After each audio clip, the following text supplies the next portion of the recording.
Hello and welcome to Autodidact IS. Today's editorial topics are PMLA verdict and erosion of constitutional buffer.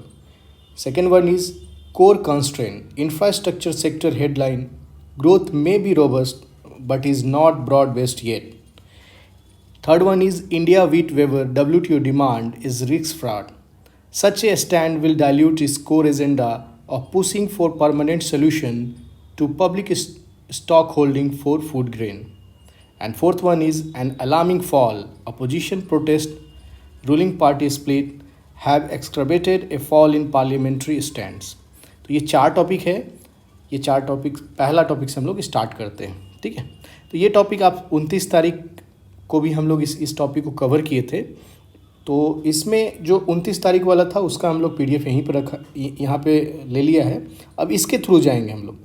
तो यहाँ पे आप लोग पिछले बार देखे थे कि कैसे इस जो आपका ये मनी लॉन्ड्रिंग और जो मनी लॉन्ड्रिंग एक्ट जो बना हमारा, वो कहाँ से आया, वियना से आया, यूएन, फिर यूनाइटेड नेशनल जनरल असेंबली, वो फिर आप गाइडलाइन जारी किया, इंडिया में 2002 में ये पास हो गया. ठीक है, इसके बाद आपका अभी जो इसमें पिटीशन आया था ये लॉ के अगेंस्ट में 2002 का जो हमारा एक्ट है, prevention of money laundering act, उसके अगेंस्ट में 241 पिटीशन आया था और उससे पूछा गया था कॉन्स्टिट्यूशनल वैलिडिटी ऑफ PMLA के. ठीक है, तो इसमें हम लोग पिछले बार बात कर दिए थे कि भाई accused has to prove its innocence. ये क्या, ये सही है क्या? बाकी सब में जो स्टेट को प्रूव करना था कि ये गिल्टी है, लेकिन यहाँ पे एक्यूज जो है उसी को प्रूव करना रहता है कि आप इनोसेंट हो, बताओ. ठीक है, फिर एक डायरी का FIR और आप लोग का ये बात किए थे इन्फोर्समेंट केस इन्फॉर्मेशन रिपोर्ट देने के लिए बात किया कि आप क्यों नहीं देते हो. तो यहाँ पे इस जजमेंट में जो अभी जजमेंट आया है, उस जजमेंट में बोला कि FIR और ECIR सेम नहीं है. वहाँ पे ये बता देना का सफिशिएंट है कि आपको इस जुर्म में आपको अरेस्ट किया जा रहा है. ठीक है, फिर इसके बाद एक और बात होता है, no person accused of offence shall be compelled to be witness against himself. Witness against himself आपको पता है आर्टिकल 20 का क्लॉज 3 में हमारा फंडामेंटल राइट है कि हमको अपना ही अगेंस्ट हम मेरा विटनेस को यूज़ नहीं कर सकता. तो इसके अगेंस्ट में PIL जो पिटीशन फाइल हुआ था, उस कॉन्स्टिट्यूशनल वैलिडिटी का जो मुद्दा है वो हम लोग बात कर चुके हैं. ठीक है ना. तो इसमें एक चीज़ जो मेन अभी आज वाले में बात हुआ वहाँ पे हम लोग आते हैं. ठीक है, तो यहाँ जो कंडीशन ऑफ बेल है ना, कंडीशन ऑफ बेल पे बात हुआ है. आज वाले जो जितना है उसमें बात किया गया. ठीक है, तो कंडीशन ऑफ बेल पिछले बार में आपको पता था ट्विन कंडीशन दिया हुआ था, जिसमें से ये ट्विन कंडीशन जो दिया हुआ है वो है 2017 में जो N ताराचंद साहब का जो केस हुआ, उसमें ये ट्विन कंडीशन को जो सुप्रीम कोर्ट स्ट्रक डाउन कर दिया. ठीक है, यहीं पर थोड़ा सा ये एलोबरेट किया कि ये जो ट्विन कंडीशन जो था, ये ट्विन कंडीशन सबके लिए नहीं था. पहला तो ये बताया कि जो प्रीवियस वाला जो था 2017 से पहले जो चल रहा था उस समय, तो उस समय जो आपका ये PMLA में जो एक्ट है उसके तहत में 2 भाग में क्लासिफाइड कर दिया गया था. जो आप जुर्म करता है, जुर्म को 2 भाग में बांट देता है. एक तो होता है कि मोर सीरियस ऑफेंस और एक आपका नॉर्मल ऑफेंस जो हुआ उसमें serious offence, more serious offence, एक 3 साल से ज़्यादा, इस टाइप से 2 भाग में क्लासिफिकेशन करता है आपका क्राइम का. और जो मोर सीरियस ऑफेंस है उसके लिए आपको इसमें देता है. ठीक है, टर्म मतलब कंडीशन आपको बेल मिलेगा तो आपको ये 2 जो कंडीशन हम लोग बात किए थे कि भाई अच्छा एक बार और बात कर लें. There are reasonable ground for believing that accuse is not guilty of an offence of money laundering. ये अगर उसको बिलीव होता है कि ये मनी लॉन्ड्रिंग में ये नहीं होगा, तब उसको बेल मिल सकता है. He is not likely to commit any offence while on bail. Bail में रहेगा तो ये 2 जो कंडीशन है ये मोर सीरियस वाले के लिए एप्लीकेबल था. तो इसको जो आपका जो N ताराचंद केस में सुप्रीम कोर्ट बोलता है कि ये अनरीजनेबल है और डिस्प्रोपोर्शनेट भी है कंडीशन है, ये सही कंडीशन नहीं है, इसीलिए इसको हटा देता है. ठीक है, और बोलता है कि आप उसके बाद करना क्या चाहिए था पार्लियामेंट को कि नया प्रोविज़न लाना चाहिए था बेल के लिए. ठीक है, इसमें के बाद जो 2018 में आया ये हुआ कि ये क्लासिफिकेशन को ही हटा दिया. बोला अब सारा चीज़ में आपको ये 2 ट्विन कंडीशन अप्लाई हो जाएगा. अब ये बात समझ रहे हो. पहले सिर्फ इसके लिए अप्लाई होता था। अब जो पार्लियामेंट जो 2018 में जो लाई थी अमेंडमेंट करके, अब बोली कि नहीं, अब सारे ऑफेंस जो है इसके अंदर आ जाएगा। और इसमें बहुत सारा चीज़ है इसमें। एक पॉइंट तो ये बताया था, ये दूसरा ये भी बताया था कि भाई दो चीज़ को अलग किया था, है ना, क्राइम ऑफ टेरर और crime under prevention of money laundering act को, ये दोनों को अलग करके बताया कि दोनों दो चीज़ है, ठीक है, दोनों को आप एक नहीं मान सकते। इसमें बहुत सारा ऐसा भी है कंडीशन जो उतना सीरियस कंडीशन नहीं है, उसमें भी आप बेल नहीं दोगे, ये ट्विन कंडीशन अप्लाई करोगे तो ये सही नहीं होगा। इसीलिए बोला था कि आप इसको हटाइए और नया डालने के लिए बात किया था तारचंद केस में, ठीक है।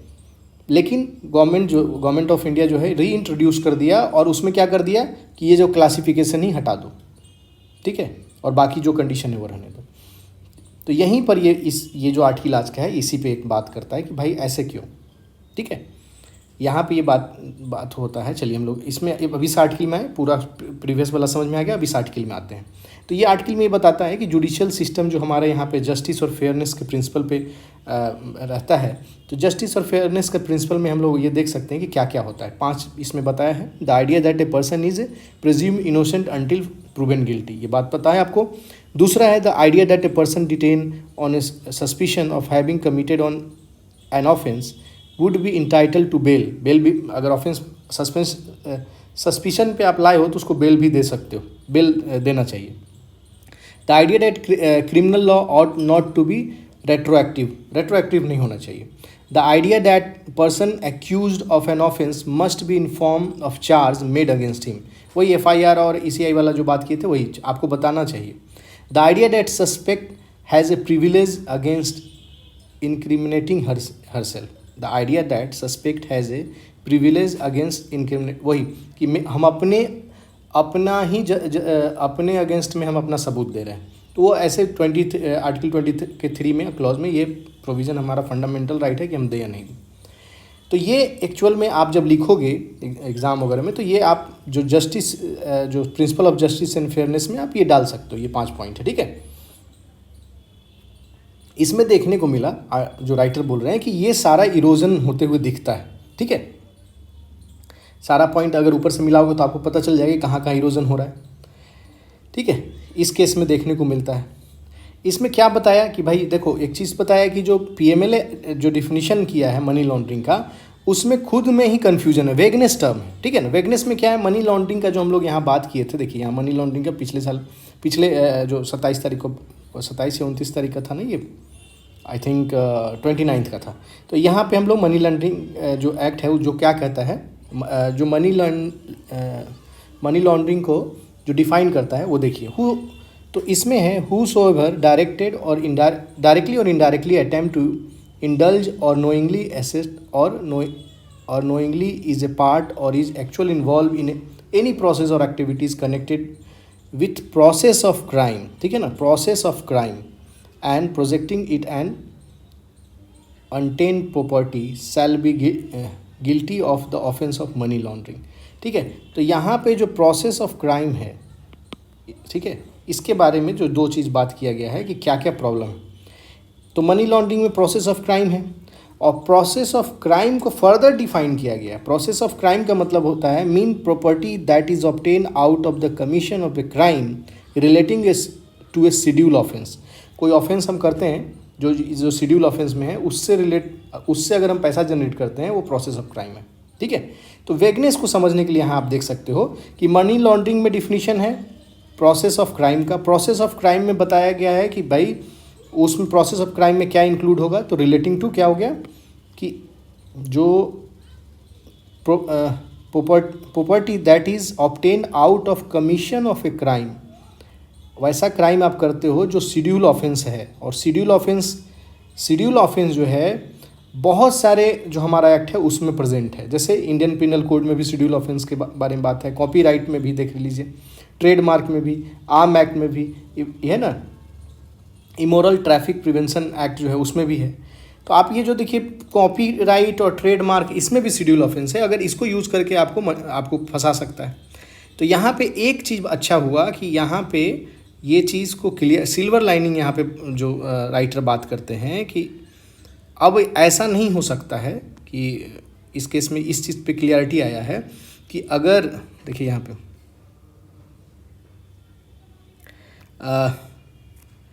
इसमें सिल्वर लाइनिंग था यहाँ पे, ठीक। यहाँ देखिए, no case can be made out under the statute. In other words, if a person is ultimately acquitted or discharged in case concerning the predicated offence, the charge under the PML can no longer be maintained.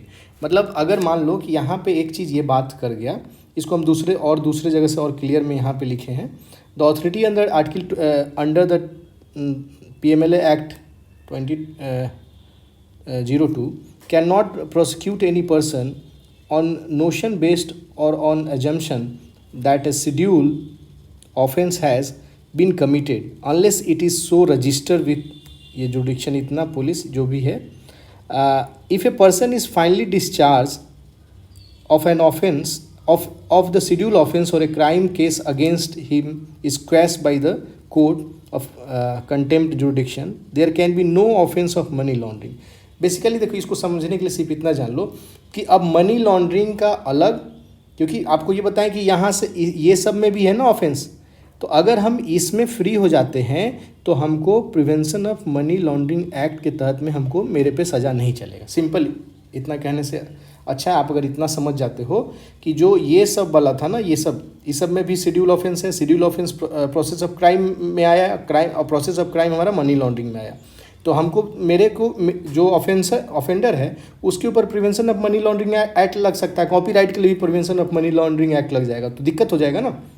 इसीलिए बोला गया कि अगर ये सब offence में अगर छूट जाता है, ठीक है ना, शेड्यूल ऑफेंस में, तो उस पर prevention of money laundering act नहीं लगेगा। ये एक पॉजिटिव चीज़ इसमें बताया, लेकिन एक नेगेटिव चीज़ जो बात कर रहा था इसमें कि अदर चीज़ को ओवरसाइड कर दिया गया है। अदर चीज़ में आपका जो प्रिंसिपल जो है, एक तो ये दिख रहा है, ये जो 5 प्रिंसिपल है उसको साइड लाइन किया गया है।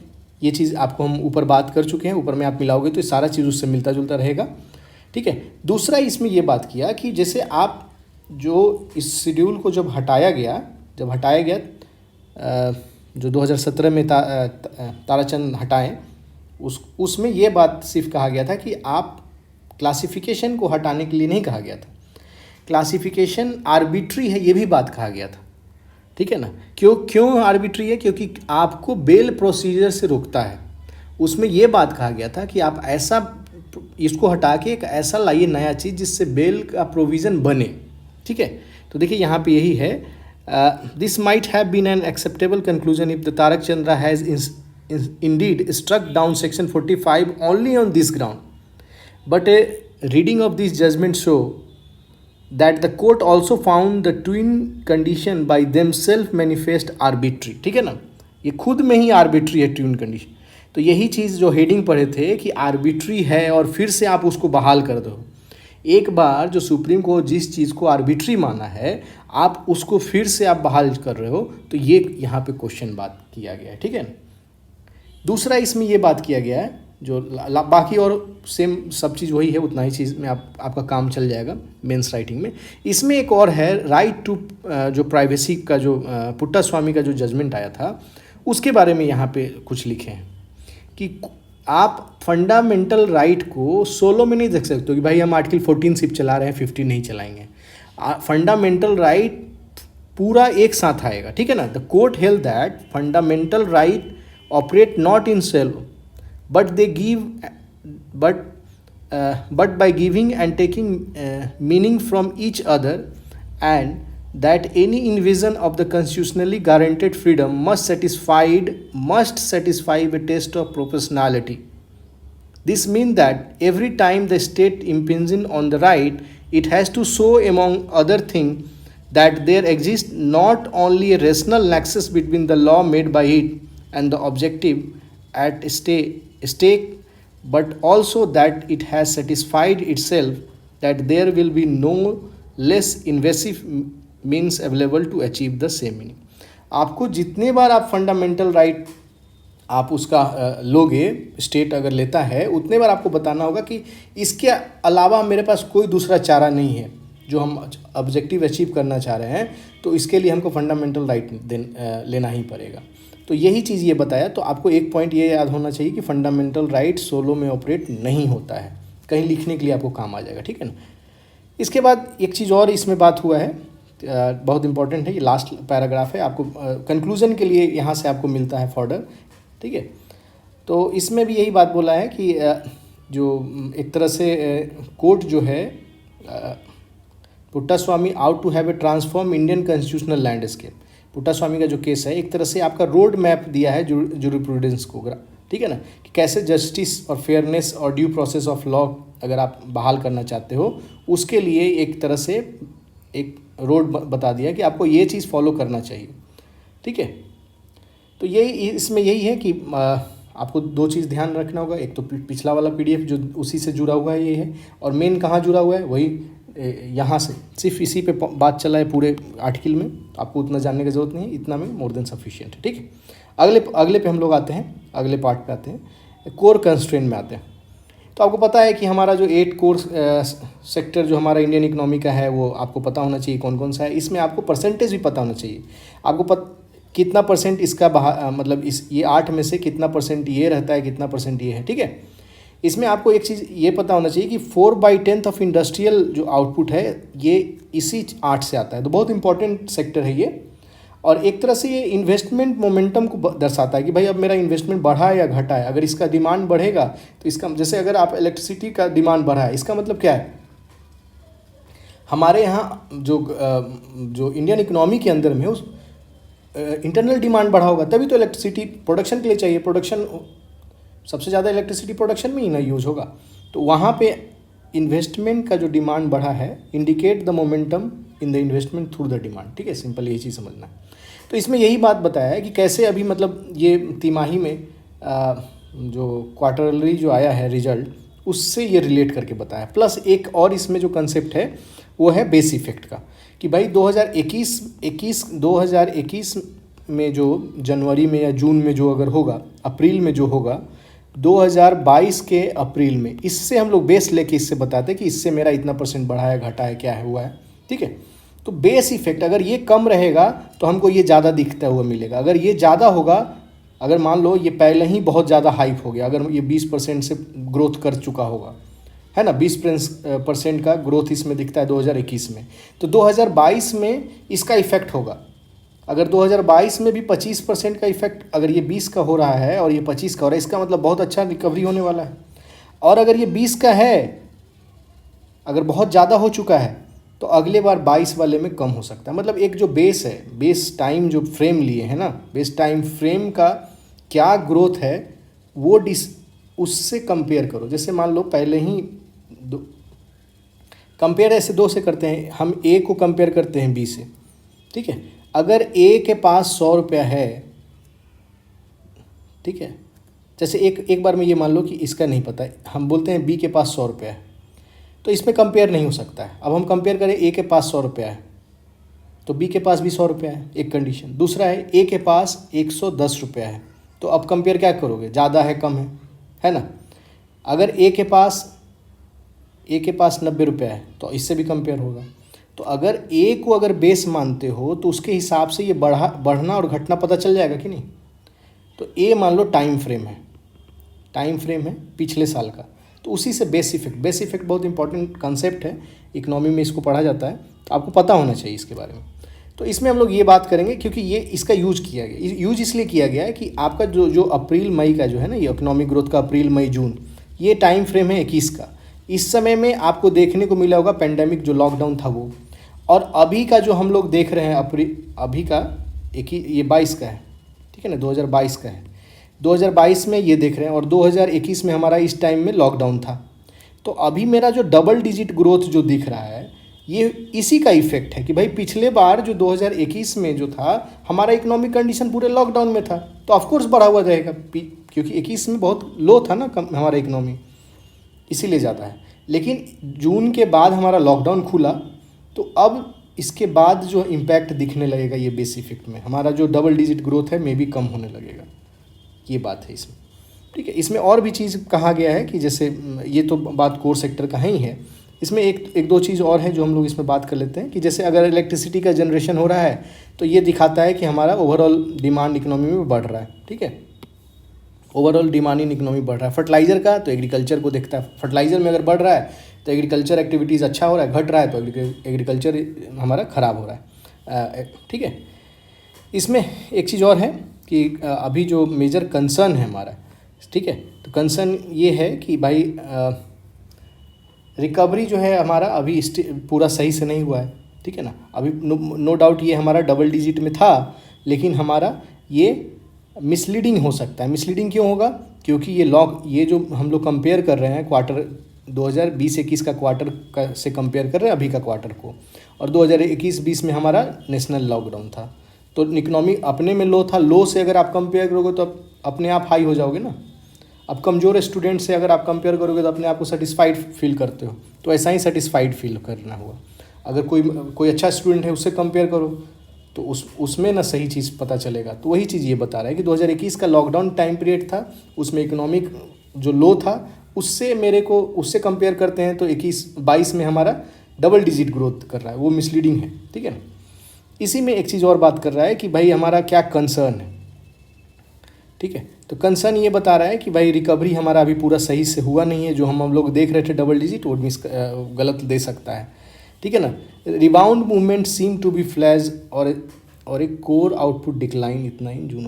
हाँ, ये भी बोला है कि जो हो सकता है, जो हमारा आउटपुट जो आउटपुट डिक्लाइन हो सकता है जून में हो सकता है, क्योंकि मेरा आने वाले जून जुलाई में घटने का चांसेस है, ठीक है।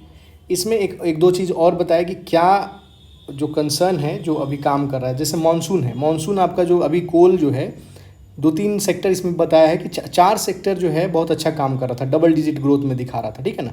कोल हुआ उसमें, ऐसे अगर देखना चाहोगे तो यहाँ देख लेना, 4 जो सेक्टर है उसमें डबल डिजिट ग्रोथ दिखाया है, ठीक है। इसमें आपका देखिएगा just 4 infrastructure sector driven most of the growth in June, ठीक है ना। उसमें कोल है, कोल का आपका 31% का है, सीमेंट का 19% का है। तो ये डेटा यूज़ है नहीं आएगा। रिफाइनरी का 15% का है। तो भाई रिफाइनरी प्रोडक्ट क्या है, ये क्यों बढ़ा 15%? क्योंकि ग्लोबल मार्केट में ही जो हम प्रोडक्ट मंगा रहे हैं उस सबका दाम बढ़ा हुआ है। तो रिफाइनरी जो हम यहाँ से बना के भेजेंगे उसका भी दाम बढ़ा हुआ मिलेगा। तो जब बाहर भेजेंगे तो मेरे को उसमें एक्सपोर्ट बढ़ा हुआ दिखेगा, पैसा ज़्यादा बढ़ा दिखेगा। इलेक्ट्रिसिटी, ये तो 4 चीज़ देख रहे हैं आप। 4 जो सेक्टर बताया, एक तो बताया कोल का बताया, दूसरा बताया आपका सीमेंट का, तीसरा बताया रिफाइनरी का, और चौथा बताया आपका इलेक्ट्रिसिटी का। ये सब बढ़ा हुआ है, ठीक है।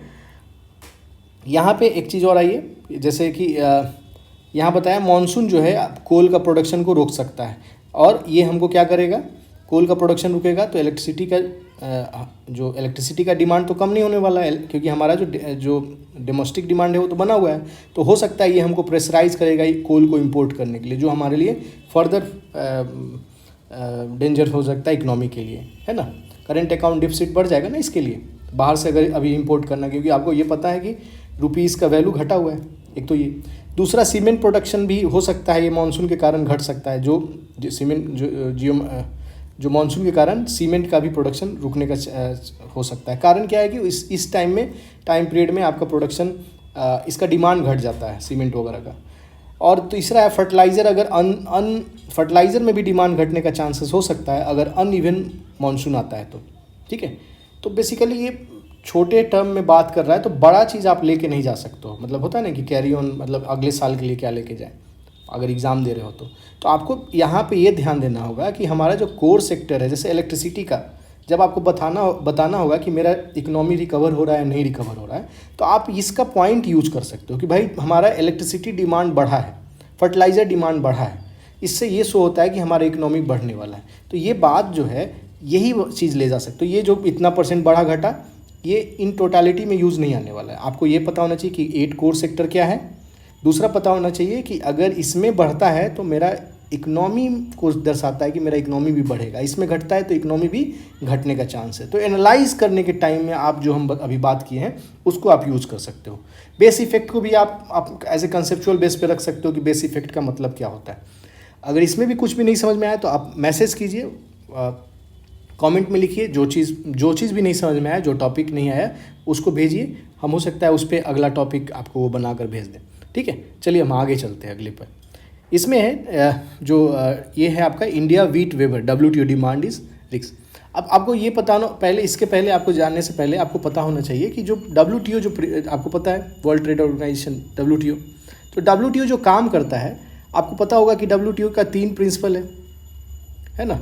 3 जो है प्रिंसिपल, एक तो फ्री ट्रेड का है ना, फ्री ट्रेड का करना है। कंपटीशन जो है फेयर कंपटीशन होना चाहिए, ठीक है ना, फेयर कंपटीशन होना चाहिए। उसके अलावा ट्रेड विदाउट डिस्क्रिमिनेशन, ठीक है ना, ट्रेड विदाउट डिस्क्रिमिनेशन, ठीक है। ये 3 चीज़ है जिस पे ये इसका प्रिंसिपल है, इस पे काम करता है, ठीक है। इसी के लिए जो अभी हम बेसिकली हम लोग आने वाले हैं, तो थोड़ा सा जोड़ना चाह रहे हैं कि आपको और क्लियरिटी आ जाए। तो जो एग्रीमेंट WTO का एग्रीमेंट हुआ, अलग अलग चीज़ पे एग्रीमेंट हुआ है, तो उसमें एक है हमारा एग्रीमेंट ऑन एग्रीकल्चर, ठीक है ना, एग्रीमेंट और एग्रीमेंट ऑन एग्रीकल्चर, ठीक है। ये आपका 1995 में हुआ था, ठीक है, 1995 में हुआ था। और इसमें यही बात किया गया था कि जो भाई आपका जो डोमेस्टिक सब्सिडी देते हैं या सपोर्ट देते हैं, उसमें आप मत दीजिए, उसको हटाइए, क्योंकि ये फेयरनेस, ट्रेड को फेयरनेस करना है, कंपटीशन में लाना है, डिस्क्रिमिनेशन नहीं करना है। तो उसके लिए जो एग्रीमेंट हुआ उसमें पहला बात वो ये बोला कि आप सब्सिडी वाला जो बात किया, सब्सिडीज़ का बात किया, तो एक तो आप तो देते हो, किस पे देते हो, डोमेस्टिक सपोर्ट के लिए देते हो फार्मर को, तो वो, और एक्सपोर्ट में भी आप सब्सिडी मत दो, एक्सपोर्ट करने के लिए भी आप सब्सिडी नहीं दो, और फार्मर को जो सपोर्ट करते हो है ना, उसके लिए भी नहीं दो, ठीक है ना। ये बात समझ में आया, डोमेस्टिक सपोर्ट बोल सकते हो, ठीक है। एक तो बात इसमें हुआ। दूसरा ये बोला कि भाई मार्केट एक्सेस को बढ़ाइए, ठीक है ना। मार्केट एक्सेस को बढ़ाने के लिए क्या होगा कि आप टैरिफ कम करिए, नॉन टैरिफ और नॉन टैरिफ बैरियर जो होता है उसको कम करिए। जैसे मान लो कि हम टैरिफ बैरियर किसको बोलोगे, टैरिफ बढ़ा दिए भाई, अब आप बाहर से लाओगे, एक्साइज ड्यूटी इतना हो गया, 5% था, अब 10% कर दिए।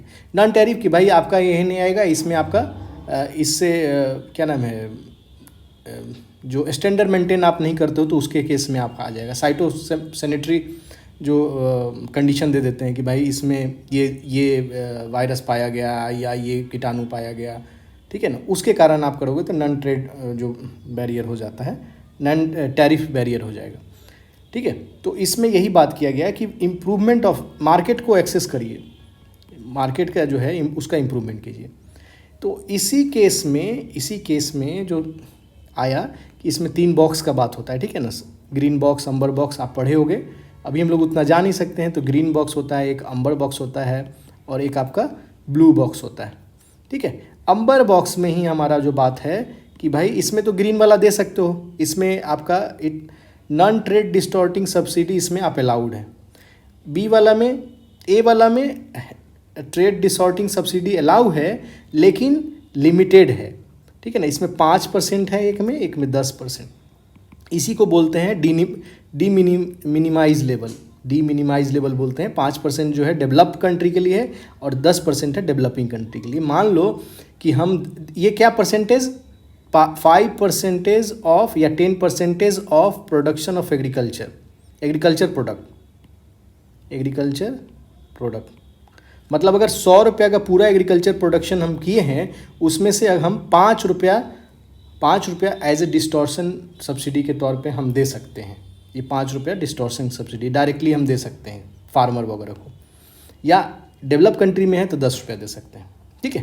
तो बात हमारा यहीं से उठा है, ठीक है। इस जो 10% का जो दिए हम लोग, बेसिकली ये जब हम लोग जो है, इंडिया जो है जब अप्लाई किया, तो इंडिया जो है 3 चीज़ के लिए अप्लाइज हुआ। ये कब से प्रॉब्लम में आने लगा, तो पहला जो बात है आपको पता है, हम लोग फूड सिक्योरिटी एक्ट 2013 में यूज़ किए। तो उस समय हम लोग को लगा कि हम लोग जो PDS से लेते हैं, है ना, फार्मर क्या करता है, फार्मर हम लोग PDS यूज़ करते हैं, मिनिमम सपोर्ट प्राइसिंग या PDS जो यूज़ करते हैं, एमएसपी जो यूज़ किए, इससे दो चीज़ हम लोग करते हैं। एक तो फार्मर को भी हम लोग देखते हैं और एक वनरेबल सेक्शन ऑफ सोसाइटी जो पुअर है उसको भी, पुअर को है उसके लिए भी हम लोग काम करते हैं। इसको हम लोग उसका प्राइस सही दाम देने में मदद करते हैं और इसको फूड देने में, खाना देने में मदद करते हैं।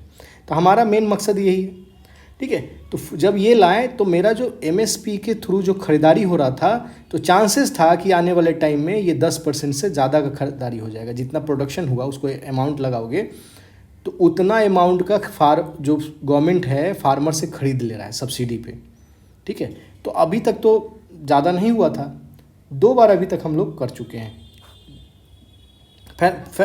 खैर हम लोग इस पे अभी बात हैं, क्यों हमको इस पे डर लगने लगा।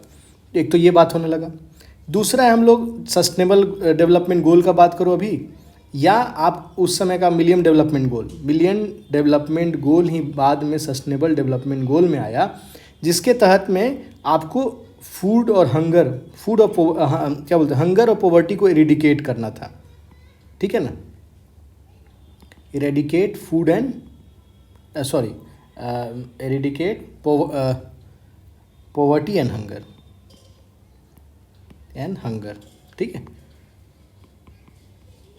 तो इस चीज़ के लिए काम हम लोग इस पे बात हैं, सस्टेनेबल डेवलपमेंट गोल का बात करो या एमजीडी का। तीसरा हमारा है, हम लोग को इंश्योर करना है फूड सिक्योरिटी, ठीक है। तो इस चीज़ में जब हम लोग काम करेंगे तो ये आने वाले टाइम में ऐसा हो सकता है कि 10% से ज़्यादा बढ़ जाएगा।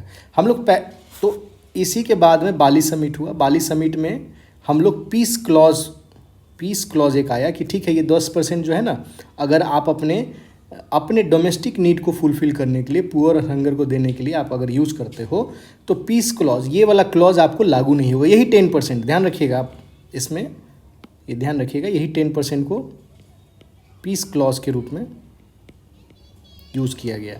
और ये टेम्पररी सोल्यूशन है, परमानेंट सोल्यूशन नहीं है। ये बाली समिट का बात है, ठीक है, याद रहेगा, बाली समिट का ये बात है।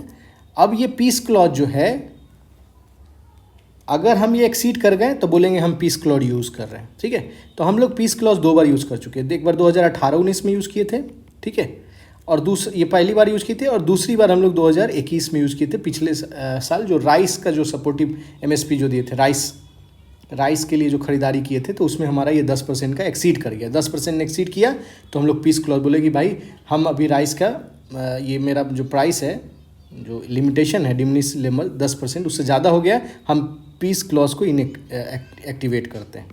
तो अब ये एक्टिवेट हो गया, मतलब मेरे को जो WTO से जो अगर पेनाल्टी वगैरह लगता तो वो नहीं लगता, ठीक है।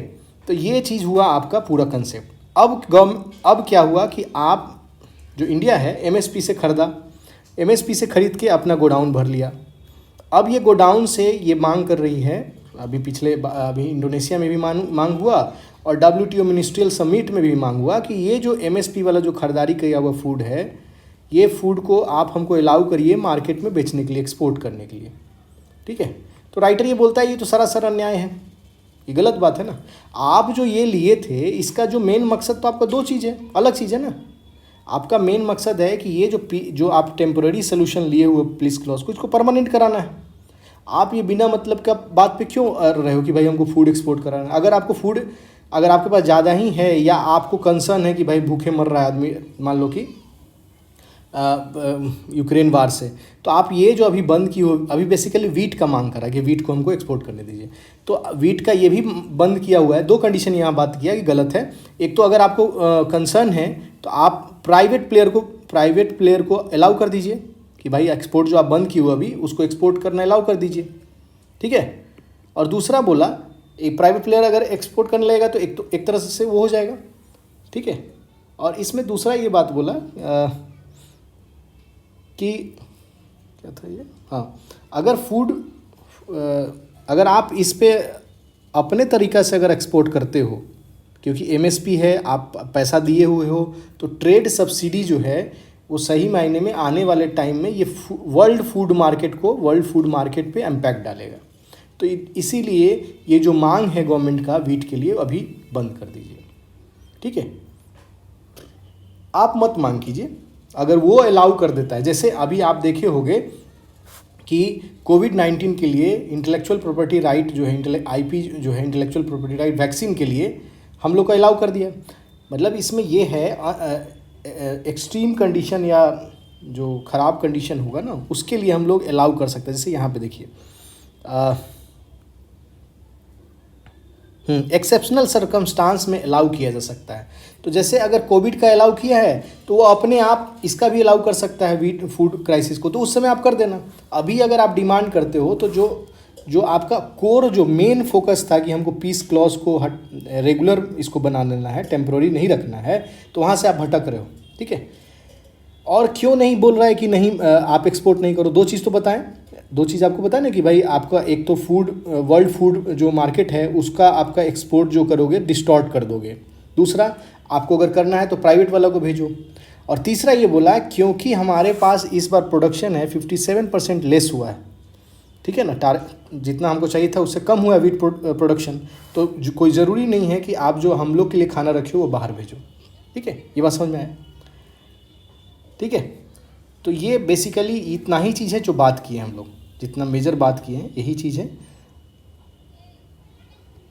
इसमें यही बात किया गया है कि अपना जो आपका negotiation at the WTO required crystal clear of the core objective that should be relevantly परस्यूडेड।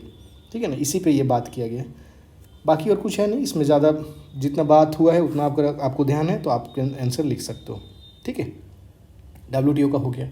इसमें अगला आइए हम लोग का, अगला है हमारा अलार्मिंग फॉल। इसमें कुछ ज़्यादा है नहीं, इसमें बेसिकली अभी जो देख रहे हो कि पार्लियामेंट का सेशन जो जिस काम के लिए लाया गया है वो काम होकर नहीं पाता है।